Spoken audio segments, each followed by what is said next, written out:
म्हणजे 52 शनिवार 52 रविवार जर आपण धरलं तर 520 दिवस। आता एखाद्या आचारसंहितेमध्ये हे शनिवार रविवार सोडले तरी साधारणतः 700 दिवस आचारसंहिता कामच करायचं नाहीये। 2.5 लाख कोटी रुपये पगारामध्ये देतो ते काम न करायसाठी देतो। निवडणूक आयोगाचा हा अतिरेक थांबवला पाहिजे। एक तर मी स्वतः महाराष्ट्राच्या समितीचा अध्यक्ष होतो। लोकशाहीमध्ये निवडणुकीत मतदारांवर प्रभाव होऊन मतदार विचलित होऊ नये यासाठी मी आचारसंहिता समजू शकतो। सर्वसाधारण विधानसभा लोकसभेमध्ये आचारसंहितेला मी समजू शकतो। मागच्या 5 वर्षात 315 दिवस आचारसंहिता कामच करायचं नाही आणि 315 दिवस आचारसंहितेनंतर पुन्हा 52 शनिवार 52 रविवार आणि सणाच्या सुट्ट्या म्हणजे 52 शनिवार 52 रविवार जर आपण धरलं तर 520 दिवस। आता एखाद्या आचारसंहितेमध्ये हे शनिवार रविवार सोडले तरी साधारणतः 700 दिवस आचारसंहिता कामच करायचं नाहीये। 2.5 लाख कोटी रुपये पगारामध्ये देतो ते काम न करायसाठी देतो। निमित्त शोधायचं। मी जेव्हा चंद्रपूर जिल्ह्यामध्ये पिण्याच्या पाण्याची महानगरपालिकेमध्ये टंचाई आहे, ग्रामीण भागात टंचाई आहे, बैठक लावण्यासाठी गेलो, नाही आचारसंहिता आहे। पांधन रस्त्याचं काम करायचं आहे, नाही म्हणे आचारसंहिता आहे। माझी मालगुजारी तलाव 45 तलाव हे फुटण्याच्या मार्गावर आहे, अतिवृष्टी झाली तर फुटतील, बैठक घ्यायची नाही आचारसंहिता आहे।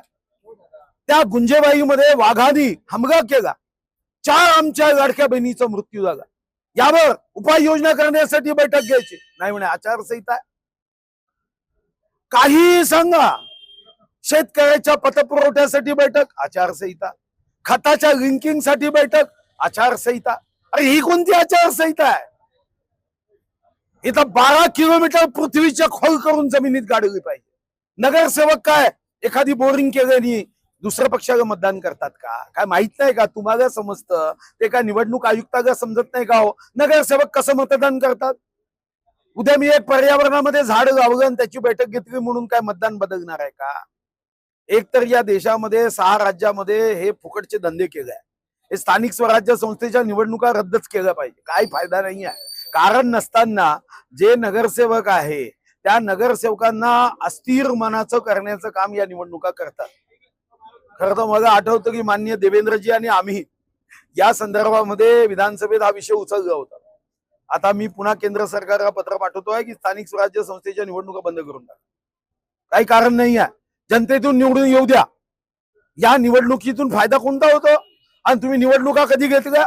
आता जिल्हा परिषद, आता चंद्रपूर जिल्ह्यामध्ये 72% ग्रामीण मतदार आहे। मग जिल्हा परिषदच्या निवडणुका नसताना या निवडणुका घेऊन तुम्ही ग्रामीण जनतेवर अन्याय नाही केला?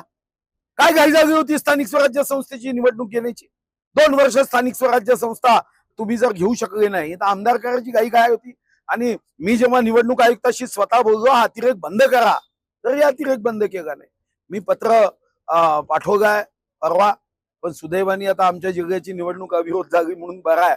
आता उद्यापासून पुन्हा बैठका सुरू होत आहे, पण हे दुःखदायक आहे।